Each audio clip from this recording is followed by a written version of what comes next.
നമസ്കാരം. ന്യൂസ് കേരളം 24ലേക്ക് സ്വാഗതം. ഞാൻ ഷിബു റാവുത്തർ.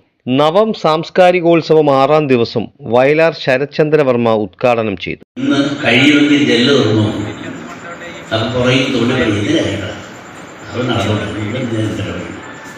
നമുക്ക് നമ്മുടേതായ കാര്യമില്ല. ഇന്ന് പഠനം ഒളിക്കുന്ന ഒരു കൽപ്പനയ്ക്ക് നമ്മൾ വരുമ്പോൾ ഈ സാംസ്കാരികം എന്നുള്ള സാധ്യത ആരാൾക്ക് കൊടുക്കും?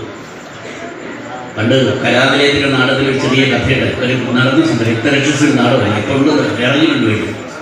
അതിൽ ഒരു കാട്ട് മരുതലം കാട്ടിൽ താമസിക്കുന്ന ഒരു വൈദ്യൻ.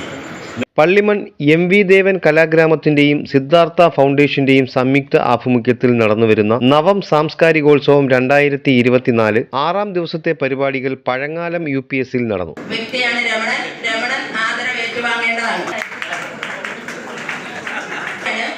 മദ്രാസ് യൂണിവേഴ്സിറ്റിയിൽ നിന്നും MSc ബയോബോട്ടണിക്സിൽ ഗ്രാമപഞ്ചായത്ത് അംഗങ്ങളായ M Rahim, Taj Kumar, doctor M Sivasudhan, P Chandramohan, M Venugopalapillai എന്നിവർ പ്രസംഗിച്ചു. സംഘാടക സമിതി കൂടുന്ന സമയത്ത് ഓരോ മേഖലയിലുള്ള ക്ലബ്ബുകാരെയും കവിതകളും സാംസ്കാരിക കഥാപ്രസംഗരും ഒക്കെ നമ്മുടെ നാട്ടിൽ ഉഴുന്നൊലിച്ച ഒരു നെടുമ്പന ഗ്രാമപഞ്ചായത്ത് പ്രസിഡന്റ് S ഗിരിജാകുമാരി അധ്യക്ഷത വഹിച്ചു. സംഘാടക സമിതി കൺവീനർ സതീഷ് കുമാർ സ്വാഗതവും പറഞ്ഞു. വിവിധ മേഖലകളിൽ വ്യക്തിമുദ്ര പതിപ്പിച്ചവരെ ചടങ്ങിൽ ആദരിച്ചു. തുടർന്ന് സൂര്യ കൃഷ്ണമൂർത്തി സംവിധാനം ചെയ്ത പ്രേമലേഖനം എന്ന നാടകം അരങ്ങേറി. കഴിഞ്ഞ 5 ദിവസങ്ങളിൽ കടമനിട്ട കലാകാരന്മാരുടെ സംഘം അവതരിപ്പിച്ച പടയണി, ചെർപ്പുളശ്ശേരി അലി അവതരിപ്പിച്ച തെരുവ് മാജിക്, കണ്ണൻ ജി നാഥ് അവതരിപ്പിച്ച സംഗീതമേള, നാടകങ്ങൾ, കഥാപ്രസംഗം, കുട്ടികൾ മുതൽ മുതിർന്നവർ വരെയുള്ള സമീപവാസികൾ അവതരിപ്പിച്ച കലാപരിപാടികൾ, ആദരവുകൾ എന്നിങ്ങനെ 48ലധികം ക്ലബ്ബുകളും ലൈബ്രറികളും വിപുലമായ പരിപാടികളോടെ സംഘടിപ്പിക്കപ്പെട്ടു. നവം സാംസ്കാരിക ഉത്സവം 9ാം തീയതി പള്ളിക്കൽ